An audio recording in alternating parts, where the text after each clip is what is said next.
मुझे अहमदाबाद के लिए लिफ्ट चाहिए। मेरी बस छूट गई है, अर्जेंट है। ठीक है, बैठिए। ऐसे इतनी रात गए अकेले बस का वेट करना थोड़ा रिस्की है। जी, लिफ्ट लेना भी। हाँ। और लिफ्ट देने वाले के लिए भी रिस्की है। क्या? मुझे पैसे चाहिए, जो है जितने हैं तुम्हारे पास मुझे दे दो, मिनिमम 10,000। ए सुन, चल नीचे उतर। नहीं उतरूंगी, पहले पैसे दो। दो पैसे। और हाँ, जबरदस्ती गाड़ी से उतारोगे ना तो सीधे टॉप यहाँ से लेकर यहाँ तक फाड़ दूंगी और जाऊंगी पुलिस स्टेशन और तुम्हारी गाड़ी का रजिस्ट्रेशन नंबर दे दूंगी, GJX1MR3Y20। चार्जेस लगेंगे 7 साल के लिए अंदर।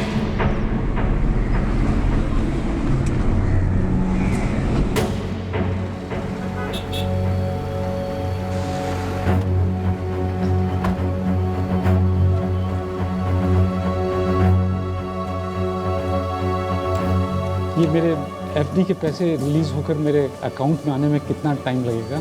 1-2 घंटे पकड़ लीजिए। थोड़ा जल्दी नहीं हो सकता है? क्योंकि पैसे मेरे अकाउंट में आने के बाद मुझे मेरे बेटे के अकाउंट में ट्रांसफ़र करना है, अर्जेंट है। एक बार एफडी के पैसे आपके अकाउंट में जमा हो गए, उसके बाद आपके बेटे के अकाउंट में पैसा जमा करने में टाइम नहीं लगेगा। આપ જે નંબરનો સંપર્ક સાધવા માંગો છો તે હાલમાં બંધ છે।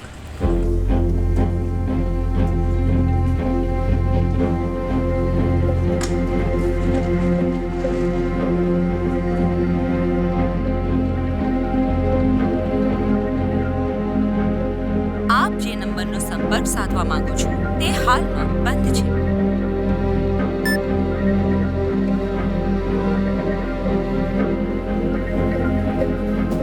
पंकज का फ़ोन बंद आ रहा है। पैसे तो ट्रांसफर हो गए हैं ना?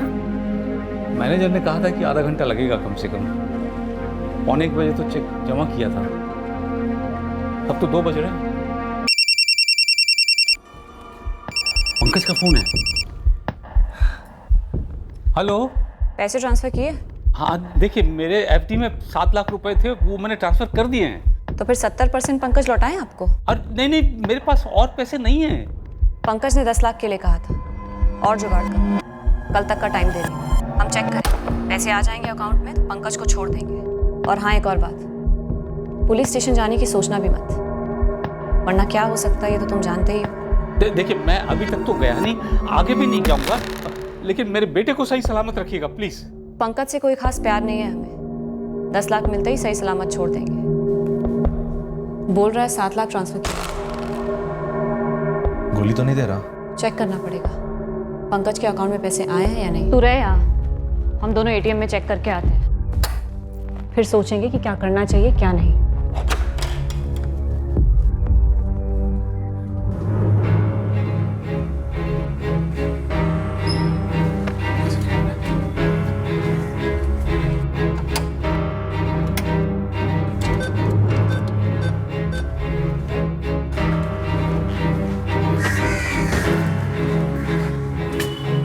पैसे आ गए पंकज के अकाउंट में।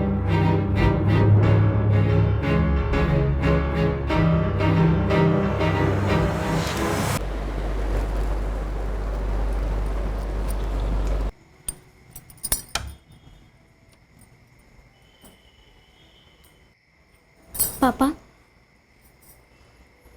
फोन लगा क्या पंकज का? पूरी रात हम में से कोई सोया नहीं था। मन ही मन मुझे लग रहा था, पता था कि जो भी हो रहा था पंकज ने खुद ही अपने सर मोल लिया है। जरूर जानबूझकर इस जाल में खुद चलकर फंसा है। हमारा बेटा था, हमें वापस चाहिए था। हमें लगा कि अगले दिन वो लोग बैंक से पैसे निकलवाएंगे और हमारे पंकज को छोड़ देंगे। આપ જે નંબરનો સંપર્ક સાધવા માંગો છો તે હાલમાં બંધ છે। अब तो 5 बज गए हैं, पूरा दिन था उनके पास पैसे निकालने के लिए। तो करें तो क्या करें, कुछ समझ में नहीं आ रहा है।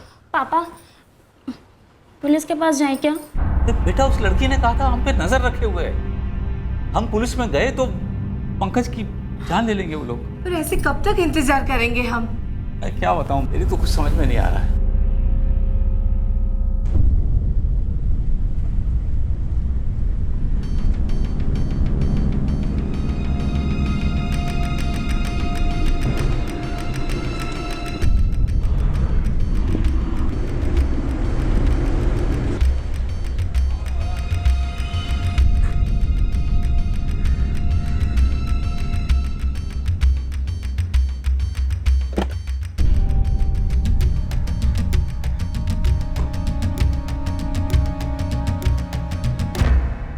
सर 5 जून की रात को निकला था पंकज, और तकरीबन 3 बजे सुबह मुझे फ़ोन आया था उसका। और पंकज ने आपको कॉल करके ये कहा था कि पुलिस ने उसे के साथ पकड़ लिया है?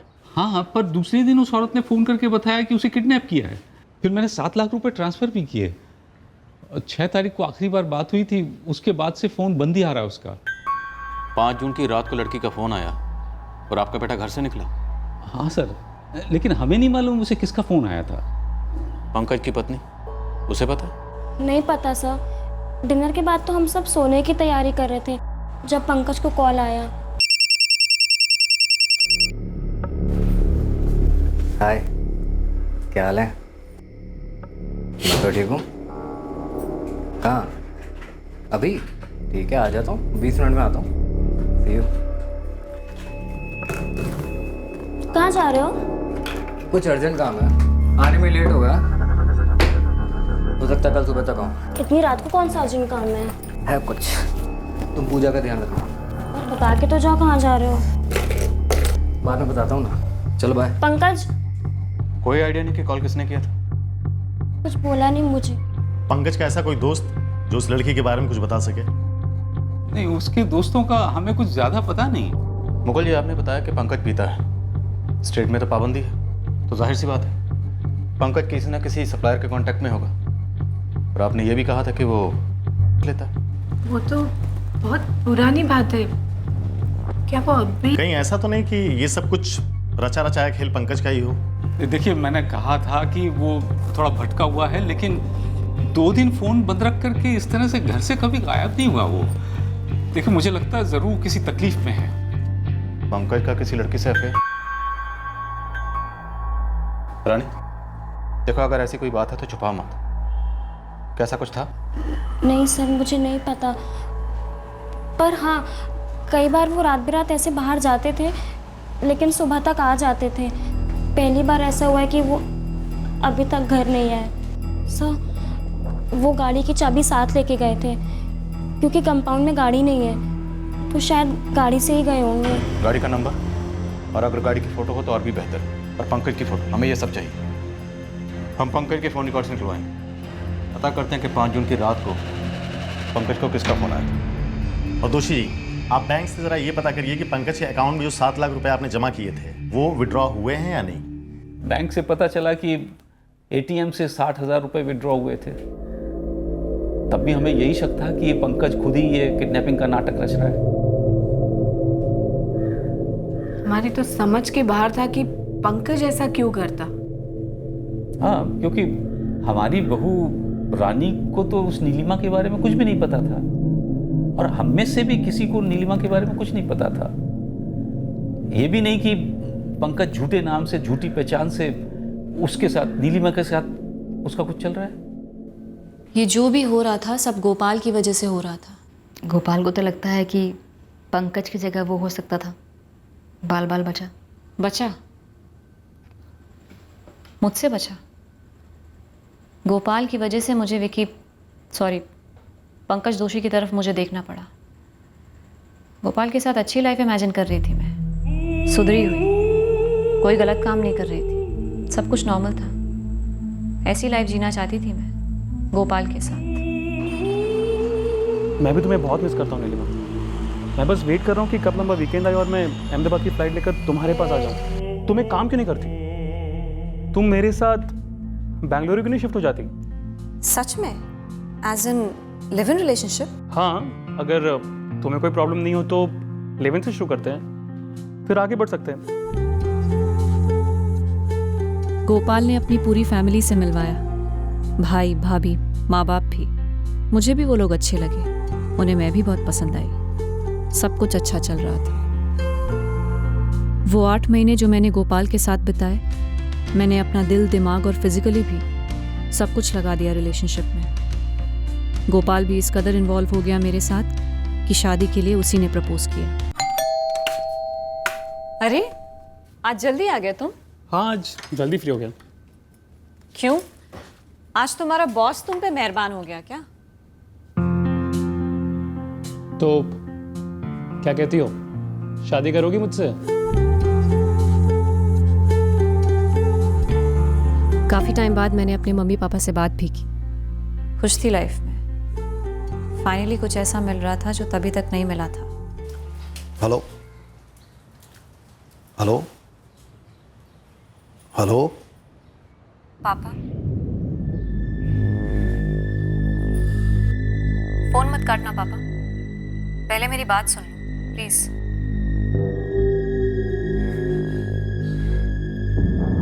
क्या बात नीलिमा,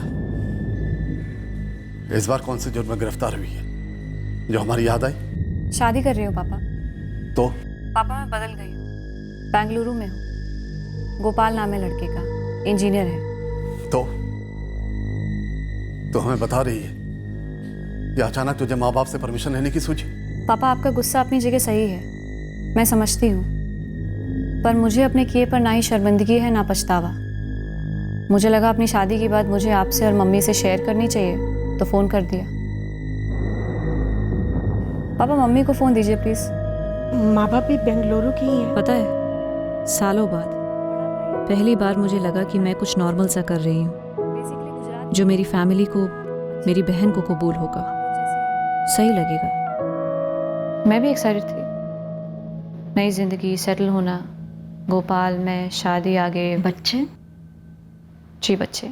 तो बेसिकली तुम सोसाइटी में एक्सेप्ट होना चाहती थी और तुम्हारा जो सेल्फिश स्वार्थी नज़रिया था ज़िंदगी का, उसे लोगों की नज़र में बदलना चाहती थी। सेल्फिश, स्वार्थी कौन नहीं होता? जो महात्मा टाइप होते हैं ना, उन्हें भी ज़बरदस्त गरज होती है कि कोई उन्हें महात्मा कहे, उनके बलिदान की वाह वाह करे। और मैं ठहरी नॉर्मल साधारण लड़की। मैंने कभी भी अपने साथ, ना ही अपने स्वार्थ के साथ कोई चीटिंग नहीं की। पर तुम्हें लगता है गोपाल ने तुम्हारे साथ चीटिंग की? हाँ, की उसने चीटिंग। उसने मेरे साथ फिजिकल, मेंटल, इमोशनल रिश्ता जोड़ा। पूरे 8 महीने साथ में रहा मेरे। उसके बाद और क्या जानना चाहता था वो? शादी करने वाला था वो। फिर 1 सेकंड में सब बदल गया। हाय, आ गए तुम? लाओ मुझे बैठ दो।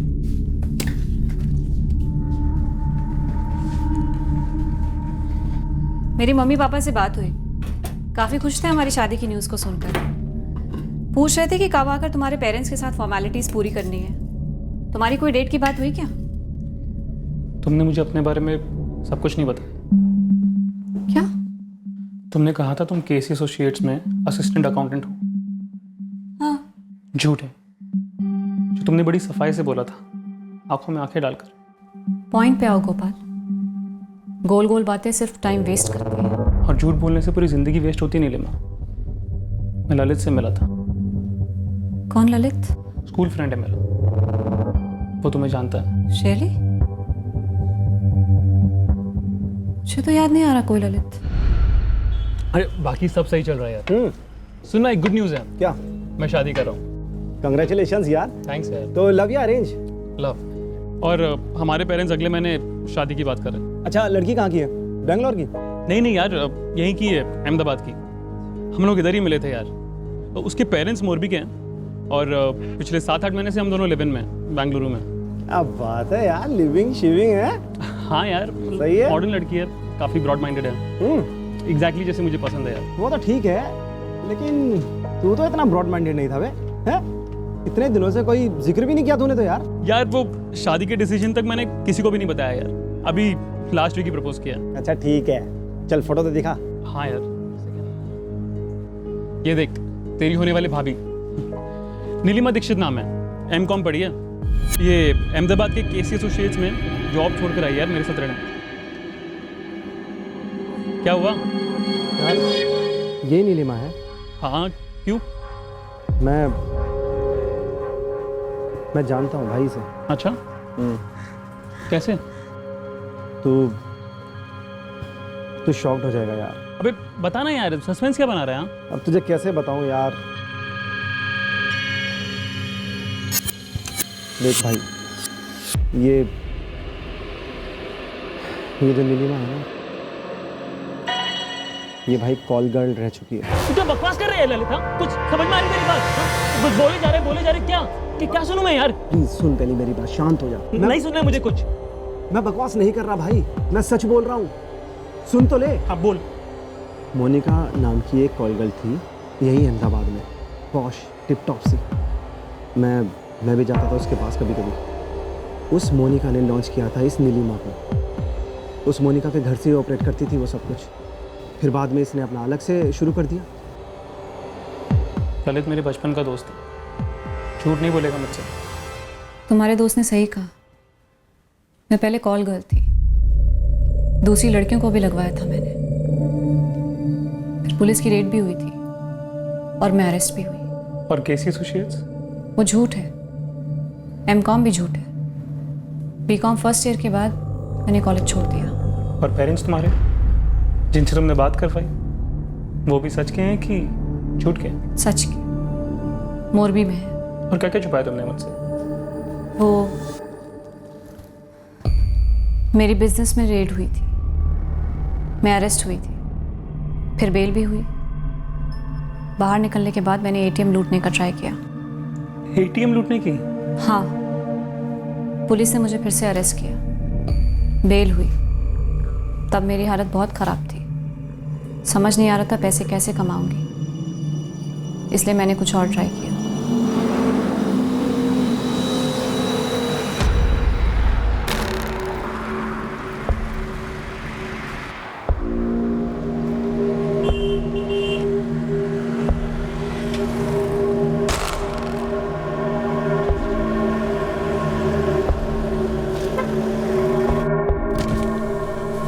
सर, मुझे अहमदाबाद के लिए लिफ्ट चाहिए। मेरी बस छूट गई है, अर्जेंट है। ठीक है, बैठिए। ऐसे इतनी रात गए अकेले बस का वेट करना थोड़ा रिस्की है। जी, लिफ्ट लेना भी। हाँ। और लिफ्ट देने वाले के लिए भी रिस्की है। क्या? मुझे पैसे चाहिए, जो है जितने हैं तुम्हारे पास मुझे दे दो। मिनिमम 10,000। ए सुन, चल नीचे उतर। नहीं उतरूंगी, पहले पैसे दो। 2 पैसे। और हाँ, जबरदस्ती गाड़ी से उतारोगे ना तो सीधे ये टॉप यहाँ से लेके यहाँ तक फाड़ दूंगी और जाऊंगी पुलिस स्टेशन और तुम्हारी गाड़ी का रजिस्ट्रेशन नंबर दे दूंगी, GJX1MR3Y20। चार्जेस लगेंगे 7 साल के लिए अंदर और बदनामी बोनस में। देखो, तुम ऐसा नहीं कर सकती। ये गलत है। आई नो, पर मुझे पैसे चाहिए। 2 पैसे। 2 पैसे या फाड़ू ये टॉप। फाड़ू फाड़ू। ऐसी गाड़ियों से ही लिफ्ट लेती जिसमें अकेला मर्द सफ़र कर रहा हो। जिसके पास कैश नहीं होता उसे एटीएम ले जाती। एक से तो मोबाइल, वॉलेट, लैपटॉप सब ले लिया। मुझे याद भी नहीं, न जाने कितनी गाड़ियों से ऐसी लिफ्ट ली मैंने। उसके बाद मैं तुमसे मिली गोपाल, और तब से मैंने ऐसा कुछ भी नहीं किया। मैं बदल गई, मैं अब अलग ही इंसान हूँ।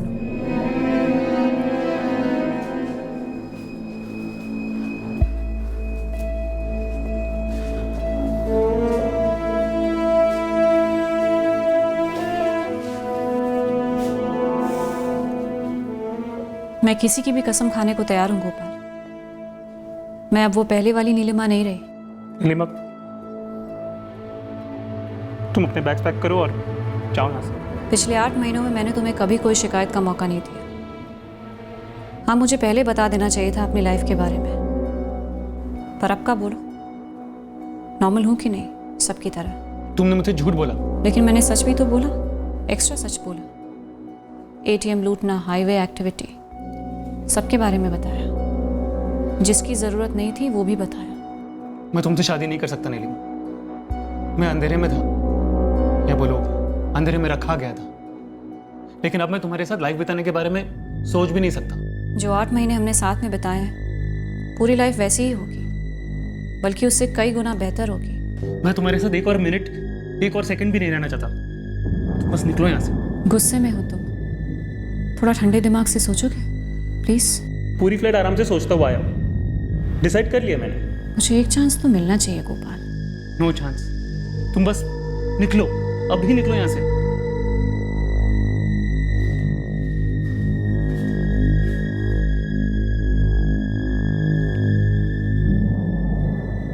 ये तुम्हारा आखिरी फैसला है गोपाल? हाँ। You know what? Just get out from here. Okay fine. तुम्हारी जिंदगी से निकलने के लिए एग्जिट फी लूंगी। 10 लाख। दिखा दी ना अपनी औकात। फूट लो भी यहाँ से, चीज़ें और ख़राब हो ना उससे पहले निकल लो यहाँ से। और हाँ, याद रखना, मैं उन हाईवे वाले डफर ड्राइवर्स में से नहीं हूँ। चार्ज काफ़ी सीरियस होता है गोपाल। क्रिमिनल बैकग्राउंड तेरा है, कोई तेरे झूठे इल्जाम का यकीन भी नहीं करेगा, कोई नहीं। अच्छा, इतना समझ लो, लड़की को शादी का गाजर दिखाकर उसके साथ करना के दायरे में आता है। शादी के वादे के सबूत भी है मेरे पास, फोटोग्राफ्स, रिंग। हमारे पड़ोसी शांति जी भी विटनेस होंगी। कानून तोड़े हैं, इसलिए कानून के बारे में जानती हूँ गोपाल। 1 हफ्ते का टाइम दे रही हूँ, 10 लाख से 1 पैसा कम नहीं लूँगी। और जुबान है मेरी, उसके बाद ना ही तुम कभी मुझे देखोगे ना सुनोगे। कितनी वाहियात शर्त थी, शादी करो मुझसे या 10 लाख फाइन भरो। बाद में तो मुझे लगने लगा कि शायद वो खुद आई होगी मेरे पास। पहले तो मुझे फंसाया और ब्लैकमेल करने लगी। अगला 1 हफ्ता मेरे लाइफ का सबसे डिफ़िकल्ट वीक था। दिन में 10 बार मैसेज करती, कॉल करती कि पैसे अरेंज हुए या जाऊँ पुलिस के पास। मेरे पास पैसे नहीं थे, मैंने अपने सारे सेविंग्स और दोस्तों से झूठ बोलकर लोन्स लिए। और पैसे दे दिए नीलिमा को? वरना वो छोड़ती मुझे। पर मैं बहुत हर्ट हुआ था कि कैसे कोई अपने लाइफ के बारे में झूठ बोलकर आपकी लाइफ में आए और आप उसे लाइफ पार्टनर की तरह देख रहे हो, पर जब उसके सही रंग सामने आए तो वो अपना क्रिमिनल साइड बताकर आपसे पैसे हटना चाहती है। पैसे तो देने ही थे उसे, वो बेंगलुरु आने को रेडी नहीं थी। तो 2 दिन की छुट्टी लेकर मैं अहमदाबाद गया, सबसे छुप कर। एयरपोर्ट से सीधे उसके घर गया, उसे 10 लाख देने। पैसे तो हैंड ओवर कर दिए, लेकिन मैं इतनी आसानी से हार मानने वाला नहीं था।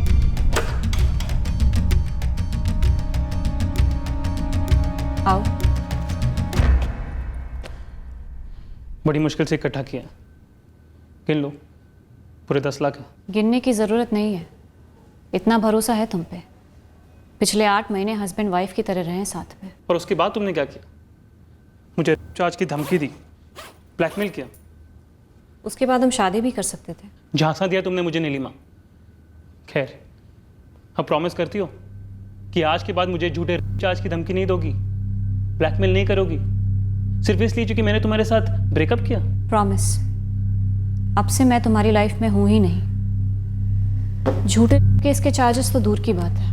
एक बात बताओ, अगर मैं तुमसे शादी करने को तैयार हो जाता और कर भी लेता, तब तो नहीं करती ना मुझे ब्लैकमेल 10 लाख के लिए? नहीं करती गोपाल, नहीं करती। और अब ये बात पूछने का भी कोई मतलब नहीं है। अगर अब तुम चाहो भी तो मैं तुमसे शादी नहीं करूंगी। मैं शादी करने के लिए मना करता ही नहीं नीलिमा। अगर तुमने अपनी सच्चाई नहीं छुपाई होती और सब कुछ झूठ नहीं बोला होता अपने बारे में, तुम्हारी सच्चाई जानकर तुमसे शादी करने के बारे में सोच भी कौन सकता है? तुम जा सकते हो। Good bye.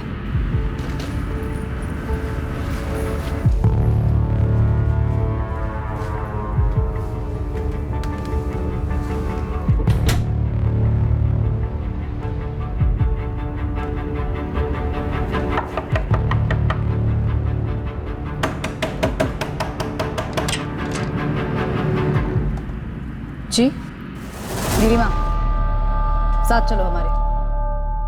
क्यों? मैंने क्या किया है? Blackmail, extortion. तब तो नहीं करती ना मुझे ब्लैकमेल? नहीं करती गोपाल, नहीं करती। और अब ये बात पूछने का भी कोई मतलब नहीं है। ये हमारा निजी मामला है सर। नहीं नीलिमा, ये निजी मामला नहीं है, ये ब्लैकमेल है। और मैंने तुम्हारे खिलाफ कंप्लेन दर्ज की है।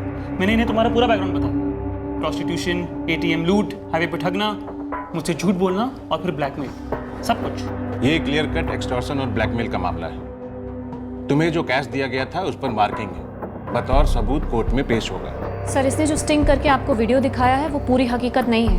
एक्चुअली इसने मेरा इस्तेमाल किया है, झूठ बोलकर पूरे 8 महीने। Miss Neelima Dikshit, you are under arrest. तो फिर इसे भी अरेस्ट कीजिए सर। इसके खिलाफ भी मेरे पास काफी सबूत हैं। कंप्लेन दर्ज कीजिए। धोखा और तो फिर तुमने क्यों नहीं पहले कंप्लेन दर्ज की? अगर मैं पहले से शिकायत कर देती तो क्या करते आप लोग? इसलिए मैंने मैटर खुद ही सॉल्व कर लिया। तुम्हें जो कुछ भी कहना है तुम अपने वकील से कहो, कोर्ट में कहो। इस वक्त हम तुम्हें ब्लैकमेल के लिए अरेस्ट कर रहे हैं। ले जाओ इन्हें। तब मैं समझा ही नहीं कि मैं एक जाल में अचानक से फंस गया हूँ, क्या जानबूझकर फंसाया जा रहा हूँ। जो भी था, मेरा लग अच्छा है कि मैं उस जाल से टाइम पर निकल गया। मुझे लगता है ये पंकज दोषी भी मेरे जैसे नीलिमा का शिकार था। वो लड़की इंसान नहीं है, शैतान है।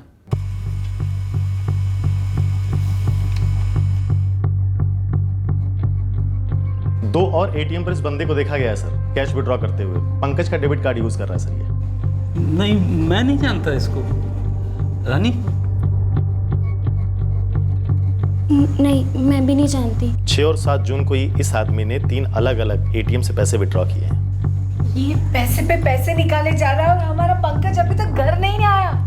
रानी जी, जरा पंकज के दोस्तों से पता करिए कि ये कहीं उसी का आदमी तो नहीं है। सर, मैं पंकज के दोस्तों को नहीं जानती।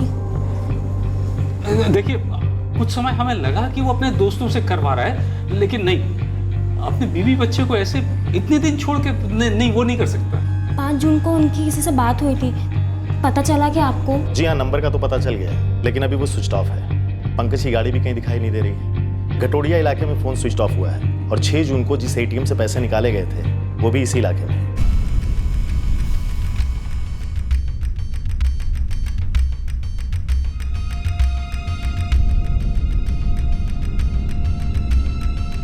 कंज्यूमर फॉर्म से नीलिमा दीक्षित का एड्रेस मिला है, जो कि मोरबी का है, लेकिन उसके फॉर्म पे उसका कोई अल्टरनेट नंबर नहीं है। उसका एक बार एड्रेस चेक करके मुझे कॉल बैक करो, उससे ये कंफर्म हो जाएगा कि एड्रेस सही है या फिर ये नंबर ही जाली है। ठीक है कैलाश, मुझे एड्रेस और सारी डिटेल्स भिजवा दीजिए, मैं भी चेक करता हूँ। सर, ये नीलिमा की कॉल रिकॉर्ड में भी शो हो रहा है कि नीलिमा और पंकज एक दूसरे के टच में थे लगभग 3 महीनों से। 5 जून की रात को नीलिमा के फोन से पंकज को फोन आता हाय, और वो घर से निकलता है।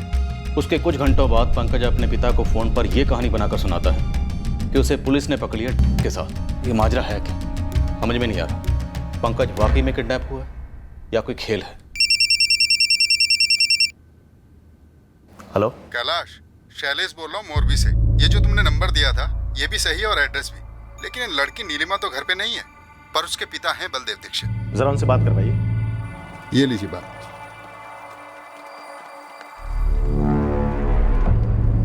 हेलो बलदेव जी, आपकी बेटी नीलिमा कहाँ पे है? मुझे नहीं पता सर, और ना मैं उसके टच में हूं। बलदेव जी, आपकी बेटी नीलिमा ने शायद पंकज दोषी करके एक आदमी का किडनैप किया हुआ है फिरौती के लिए। मैं क्या करूं सर, महीनों से मेरी उससे कोई बात नहीं हुई है। अच्छा, अहमदाबाद में आपकी बेटी कहाँ रहती है? उसने बताया नहीं, हमने पूछा नहीं और ना पता करने की कोशिश की और ना आगे कोई इच्छा है। आप पुलिस वाले एक बात ध्यान से समझ लें, नीलिमा से हमारा अब कोई ताल्लुक नहीं है, कोई रिश्ता नहीं, कुछ नहीं है वो। इसलिए आप हमें उसके लिए परेशान ना करें।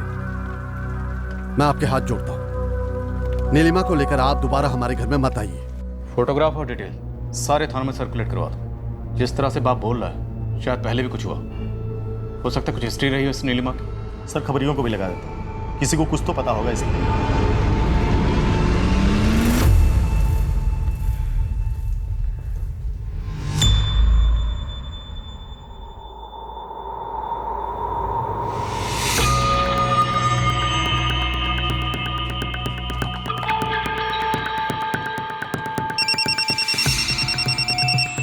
Hello hello Kailash sir. हाँ, बोल रहा हूँ। रामदेव चौक पुलिस थाने से एएसआई गीता पटेल बोल रही हूँ। हाँ गीता, बोलो। सर, ये जो लड़की है नीलिमा दीक्षित, नवंबर 2017 में मैंने अरेस्ट किया था इसको। ब्लैकमेल का केस था, अभी बेल पर छूटी हुई है। गीता, इसका एड्रेस क्या है? जहाँ से गिरफ्तार किया था सर, वहाँ का एड्रेस है।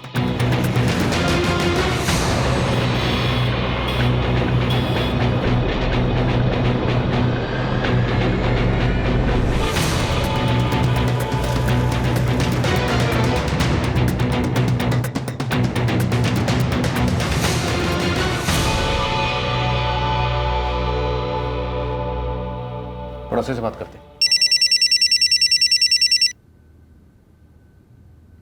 हाँ कैलाश। सर, इस पंकज दोषी की कार यही बिल्डिंग के कंपाउंड में ही पार्क्ड है और बिल्डिंग का वॉचमैन कह रहा है सर कि कल रात को नीलिमा यहाँ से निकली थी सूटकेस लेकर के ऑटो से। ठीक है। जाते देखा नहीं, लेकिन आते भी तो नहीं देखा था। कब आती, कब जाती, क्या करती, किसी को कोई पता नहीं चलता।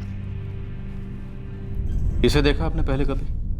ना ना, इसे याद नहीं आ रहा है। वो लड़की नीलिमा अकेली ही रहती थी यहाँ। इस वक्त वो कहाँ हो सकती है? वो मकान मालिक चंदर भाई को पूछा।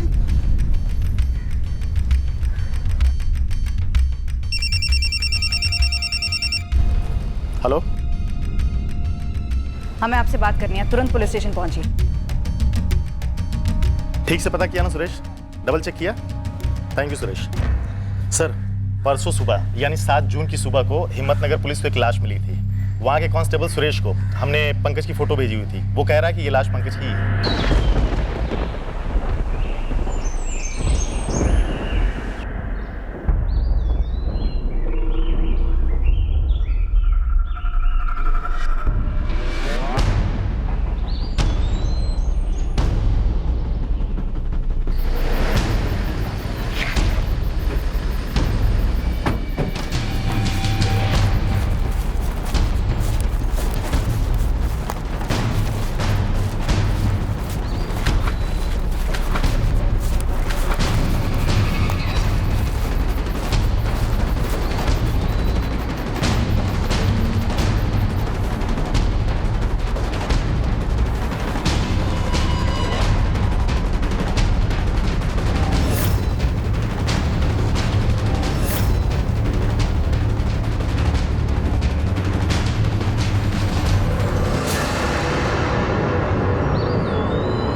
मानते हैं कि गलती हमारे बेटे की भी थी। उसकी बीवी थी, बच्ची थी, फिर भी ये दूसरी लड़की के साथ। पुलिस वालों ने बताया कि किसी ऐप पे मिली थी। कैच क्रश नाम का डेटिंग ऐप है, उस पर मिले।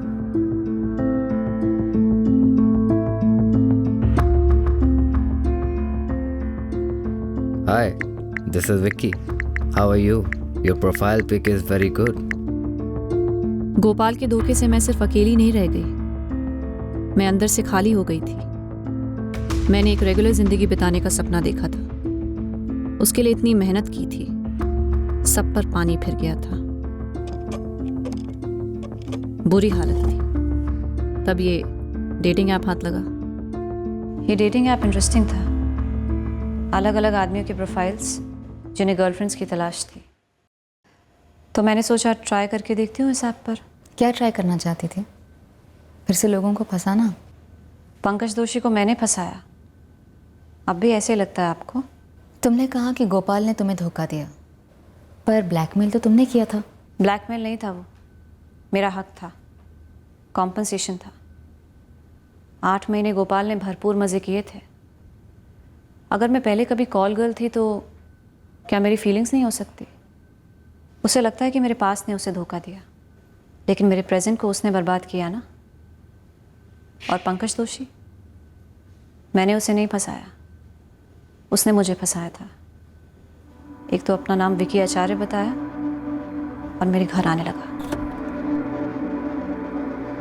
उसकी सहूलियत और ज़रूरत के हिसाब से आ जाता। उसके सारे झूठ मैं बड़े सिंसियरली सुनती, सच मानती उन्हें। जब भी ज़रूरत होती वो मुझे पैसे भी देता, दिलदार था। तुमने उसे मार डाला नीलिमा, 10 लाख के लिए। ऐसा है, मैं सतीश को मिली, ठीक है। अभी सतीश सबसे अलग था, उसने कभी मुझसे झूठ नहीं बोला। हमें एक दूसरे से प्यार हुआ, रियल प्यार। सतीश भी तुम्हें कैच क्रश पे मिला था? हाँ। सतीश मेरे लिए फ्लावर्स लेकर आता। 24 घंटे सिर्फ के पीछे नहीं होता। हम बातें करते, शॉपिंग करते, घूमते। वो मेरे लिए गिफ्ट खरीदता था। एक अरसे बाद मुझे ऐसा लगा कि मेरी लाइफ में कुछ ऐसा है जो मैंने बेच खरीद कर हासिल नहीं किया। कुछ ऐसा जो बस मेरी लाइफ में आ गया, एक गिफ्ट की तरह। पर मुझे असलियत की भी समझ थी। सतीश कर्ज में डूबा था। कोई टेंशन है सतीश? तो बताओ मुझे, शायद मैं कोई हेल्प कर सकूं। नीलिमा, मेरे सर पर 5 लाख का कर्ज है। इस शहर में किसके सर पे कर्ज नहीं होता? ये कोई बैंक का लोन नहीं है, एक भाई टाइप के बंदे से लिए। वो ढूंढ रहा है मुझे, पता नहीं कब तक ऐसे छुपूंगा।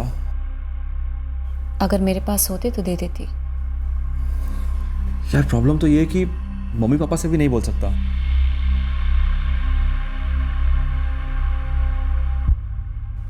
मैं एक बंदे को जानती हूँ, बहुत पैसे हैं उसके पास। लेकिन वो मुझे पैसे क्यों देगा? हम मांगेंगे नहीं, तो फिर निकलवाएंगे। निकलवाएंगे? हाँ निकलवाएंगे। सिर्फ 5 ही क्यों, 25 निकलवाएंगे।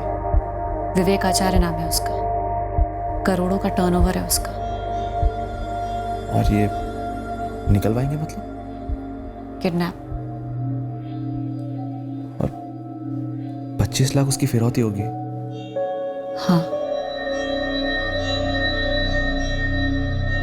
लेकिन इस काम के लिए हम दोनों काफी नहीं।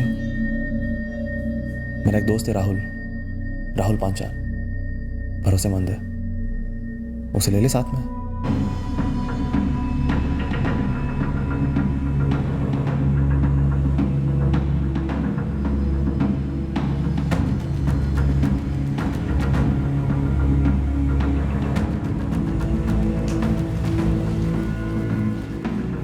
पंकज को यही मारा होगा शायद। सर लेकिन ऐसा कोई सबूत भी नहीं मिल रहा है कि जिससे एक लीड मिल सके कि नीलिमा फरार कहां पे हुई।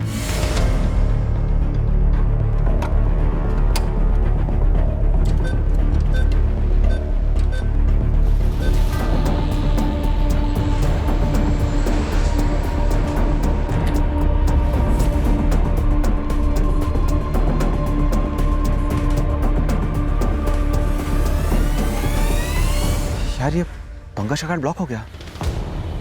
ब्लॉक मतलब? ये ब्लॉक मतलब ब्लॉक। ये कार्ड कोई काम का नहीं है। हम कोई ट्रांजैक्शन नहीं कर सकते, पैसे भी नहीं निकाल सकते। कौन सा एटीएम? हाँ एड्रेस भेजिए तुरंत। सर नीलिमा को एक एटीएम के बाहर खड़ा हुआ देखा गया है, वो भी उस बंदे के साथ जो पंकज के डेबिट कार्ड से कैश निकालते हुए एटीएम के सीसीटीवी फुटेज में दिखाई पड़ा था। सर कौन सा एटीएम? सर अभी बैंक मैनेजर एड्रेस मैसेज कर रहा है, उठा लो। गलती कर दी हमने सतीश। पता है तुम ही एटीएम कार्ड पर जोर दे रही थी ना? हमारे पास एटीएम है, पिन है, कैश निकालते रहेंगे। पूरा कैश एक साथ निकलवाते हैं ना। उसे कहते हैं जाकर चेकबुक लेकर आए। उसे चेकबुक लाने कहेंगे ना तो सीधे पुलिस के पास चला जाएगा। हम सबको पहचानता है वो, मेरा घर जानता है। मतलब उसे ऐसे कभी छोड़ नहीं सकते हम। तो क्या उसे मार डालना पड़ेगा? ऑब्वियसली।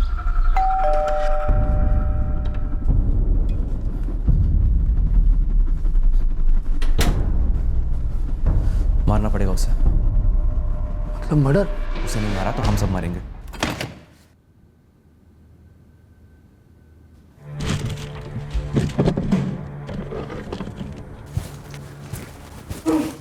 ये लो, ये बेटर रहेगा और इजी भी।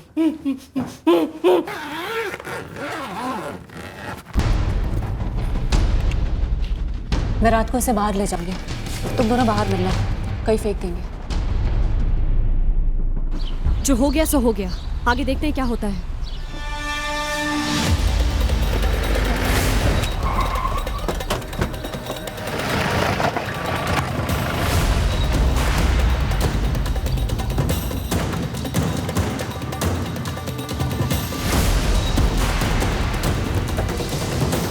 बस तुम दोनों ही हो या तुम्हारी गैंग में और भी कोई है? मेरा फ्रेंड भी है। कौन है? क्या नाम है उसका? सर उस लड़की ने गुमराह किया होगा मेरे बेटे सतीश को। मेरा बेटा ऐसा है ही नहीं, वो तो बहुत ही सीधा साधा लड़का है। राहुल को गलत फंसा रहे ये लोग साहब। उस लड़की और इस सतीश ने मिलके ही कुछ किया होगा।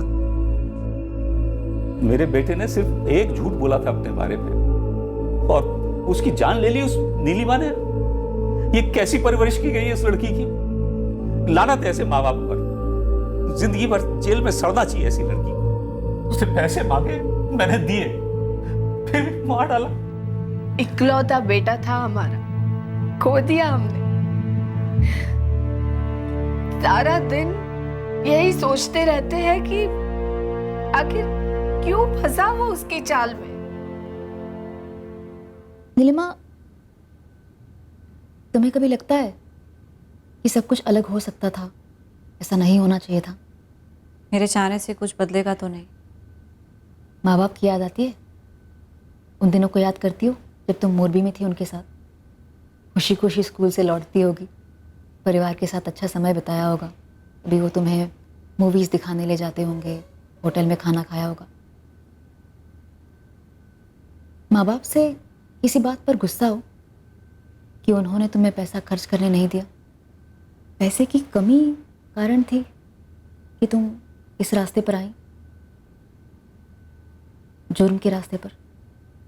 कभी कभी सोचती हूँ सबके बारे में, पर मैं वापस नहीं लौट सकती ना, कुछ सुधारने, कुछ संभालने। पछतावा होता है अपने किए पर? पंकज और उसकी फैमिली तो है ही, अब सतीश और राहुल की फैमिलीज भी ये कह रही हैं कि दोषी तुम ही हो। अफसोस होता है। अरमान होना इंसानी फितरत है। ये सिर्फ कुछ खास लोगों में, और वो भी हाल ही में पाई गई सोच नहीं है। पर बड़े अरमानों को पूरा करने बड़ी मेहनत लगती है, वो भी ईमानदारी और कानून के दायरे के अंदर रहकर करनी पड़ती है। कीमती ब्रांडेड चीजों की चाहत की कोई सीमा नहीं होती। वैसे जो आपको पसंद आए आप उसे ले सकते हैं, पर आप उसे कैसे लेंगे उसी का नाम जिंदगी है।